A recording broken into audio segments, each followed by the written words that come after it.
Let me know if you've dealt with this before. Did I do something you didn't do, or did you do something I didn't do? Let me know. I'd love to hear from you. So I finally got around to replacing all of the body mount bolts and bushings in my old Jeep project. Some of you may remember I started this actually a while back, and I broke a bolt and kind of ran into some problems, and I've really been putting it off because I thought it was going to be more of a pain than it was. Turns out it really wasn't too bad. So let me kind of walk you through this real quick and show you what I did. For starters, I went with this crown kit that I got from Quadratech. It's the body mount kit. There's the model or part number there, 5200272322K. It comes with all of the bushings, the bushing sleeves, and all the bolts and everything that are needed. And the kit actually worked out good. There's a couple things that threw me at first, but I'll show you what those were. If you don't know where all of the body mount bolts on old Jeeps, CJs, TJs, YJs, there are 11 of them. So there's one in the front under the grill. There are 3 along the sides. The main 3 under the body. There's 3 on each side.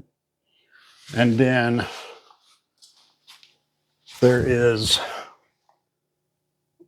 one under the very rear corner, and also right up there, there's another one right in front of the fuel tank. It's that new, fresh, non-rusted black thing you see. Same thing on the other side. So 2 in the rear, 3 on the side, and then 1 in the front. Undoubtedly, the most time-consuming and tricky and scariest part is getting the old bolts and bushings out. I did a short on that a little bit, but I'll kind of go in a little bit more detail. I did only have 1 bolt break, and it was this one in the back passenger side bumper area. So what I did, it broke off up inside. So there's just, I can't figure out a way to get that out of there. And so what I've done for the time being is I just put the new bushing and sleeve in there. It's just kind of rest just to take up the space.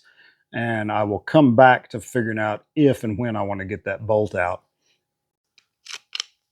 So getting the bolts out, except for the one that broke, that really wasn't the hard part. It was getting these old bushings. These things get baked in, caked in there and rusted, and they're just, man, they do not want to come out. You don't have a lot of room to work.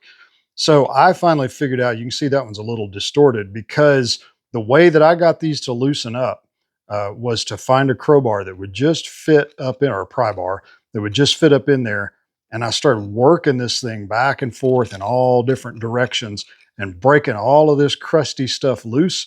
And then eventually loosened it up to where I could get the pry bar under here and just work it around and slowly pry it out. It was easier to take this sleeve out first. This one came out all as one chunk, but it was easier to take the sleeve out first most of the time. Yeah, there's one. And then I could get the old bushing out. So there we go. There's all the parts. So that's really the hardest part, is getting all of the old bushings and stuff out. The other thing I encountered was this one on the driver's side and the front of the 3 main ones on the side. It was seized up. Fortunately, you can get to the top of that one. So this is one that I had to cut out, and then I just put a nut on top. So on either side, you can get to these, but the rest of them, if they get locked up in there, you cannot get to the top bolt, the nut cert, or any of that stuff. So I don't often read all of the directions, but in this case, I did read through them just to see if there was anything, because I'd never done this kind of thing before.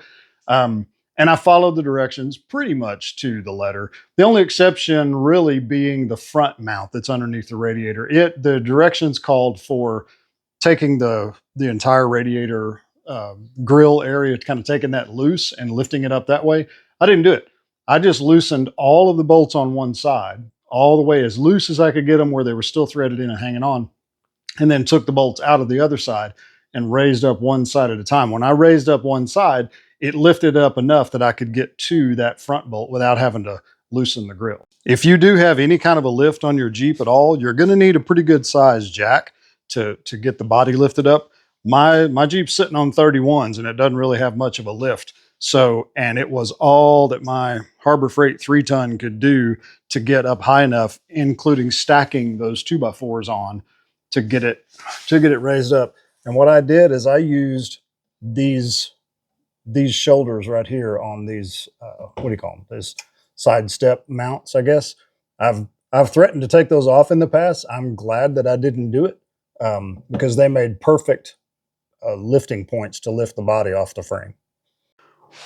The final thing that kind of threw me was the old bushings had this guy here was at the very bottom, so the bolt went up through that as a washer to hold them in place on the three on the sides. And the new kit didn't come with this separate metal piece. So I thought I was missing something.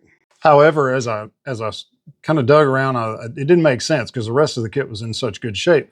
I was like, how can I possibly be missing? I thought this was just, this is a rubber gasket, but it does, or a rubber bushing. It has the washer built into it. So that was kind of cool. So the other part of the directions that I didn't follow at all was that it called for using blue Loctite on the bolts before you put them in. That didn't make sense to me because they were so hard to get out in the first place. Of course, they were 35 years old. But what I did use, I put anti-seize on them before I put them in. I'll torque them down to the spec, 50 foot-pounds and 30 foot-pounds respectively for the two different size bolts. And then I will check that torque periodically to make sure they're staying intact. But I went with anti-seize instead of the blue Loctite. So that's pretty much it, other than getting all this old hardware out of there. If you have CJ, YJ, TJ, this should work for you. Really, all you need is a floor jack, a couple of 2x4s. You're going to need a couple of pry bars and a 5/8 socket, a couple of extensions and a ratchet or something to get on those bolts. And it can be done. I appreciate you guys watching. Give me a thumbs up if you like this video. Leave me a comment. Let me know if you've dealt with this before. Did I do something you didn't do, or did you do something I didn't do? Let me know. I'd love to hear from you. You guys have a great day. See you later.